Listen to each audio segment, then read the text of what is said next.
మరి మా సంకల్ప ఆహ్వానాన్ని మన్నించి దాదాపుగా ఇక్కడ ఉన్నటువంటి వ్యక్తుల్లో 80 to 90% ఉపాధ్యాయులు, ఉద్యోగస్తులే ఉన్నారు. అయినప్పటికీ గత వారం మొత్తం స్కూలు ఒక్కరోజు కూడా సెలవు లేకుండా 2-3 వారాల నుంచి డైలీ స్కూల్కి వెళ్తున్నారు. అట్లాంటి సమయంలో కూడా మనం ఆహ్వానించామనేటటువంటి ఒకే ఒక కారణంతో ఎన్ని పనులు ఉన్నప్పటికీ మిత్రులు, శ్రేయోభిలాషులు, ఉపాధ్యాయులు అందరూ కూడా ఈ కార్యక్రమానికి మీరు విచ్చేసినందుకు ప్రతి ఒక్కరికి పేరు పేరున నమస్కారాలు తెలియజేస్తున్నానండి. అయితే ఇక్కడ ఉన్నటువంటి వ్యక్తులు ఎక్కువగా టీచర్ కమ్యూనిటీ నుంచి ఉన్నారు కాబట్టి టీచర్లకి పెద్దగా మనం ఏం చెప్పాల్సిన పని లేదు. వాళ్ళకి మొత్తం తెలుసు, ఏం చేయాలో తెలుసు, ఎట్లా చేయాలో తెలుసు, ఏమేమి ఉంటాయో తెలుసు. వాళ్ళని అంత ఈజీగా మెప్పించి ఒప్పించి ఒక కార్యక్రమం చేయించడం అనేది అంత ఈజీ ప్రాసెస్ కాదు. అయినప్పటికీ చాలామందికి తెలిసి ఉండొచ్చు, కొంతమందికి తెలియకుండా ఉండొచ్చు. అసలు ఈ ఐఐటీస్ ఏంటి, దీనివల్ల కలిగేటటువంటి బెనిఫిట్ ఏంటి, రూరల్లో ఉన్నటువంటి ఐఐటి స్కూల్లో యాక్చువల్గా ఐఐటి చెప్తున్నారా లేదా అనేటటువంటి విషయాలు మాట్లాడుకునే ముందు మన పేరు సంకల్ప ఐఐటి ఫౌండేషన్ స్కూల్ అని పెట్టాం. అసలు ఐఐటి ఏంటి? రోడ్డు మీద ఎటు వెళ్ళినా సరే IIT school, IIT school, IIT school అని ఉంటుంది. కానీ ఐఐటి అంటే ఇండియన్ ఇన్స్టిట్యూట్ ఆఫ్ టెక్నాలజీ, తర్వాత NIT, national institute of technology.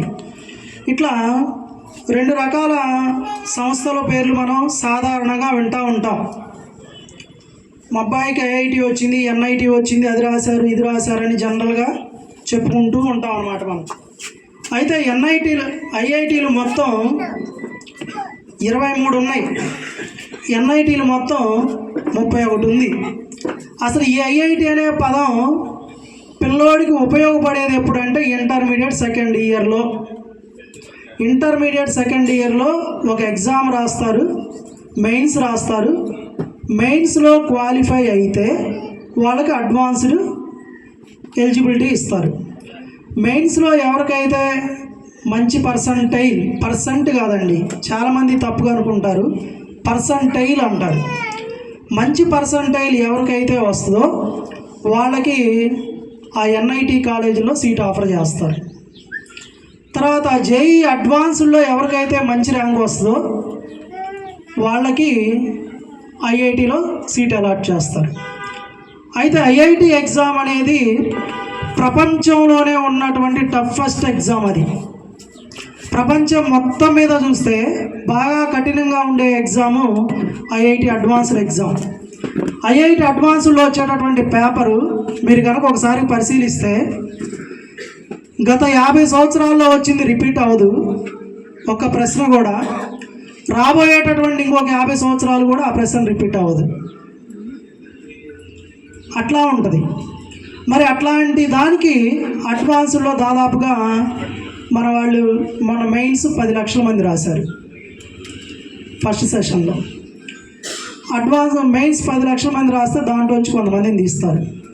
మెయిన్స్లో లాస్ట్ ఇయర్ కట్ ఆఫ్ ఎంత అంటే 93%, 93% OC cut off, SC cut off 60%, ST cut off 43%. ఆ పర్సంటేజ్ వచ్చిన వాళ్ళు మొత్తానికి ఎన్ఐటీలో సీట్లు వచ్చినాయి.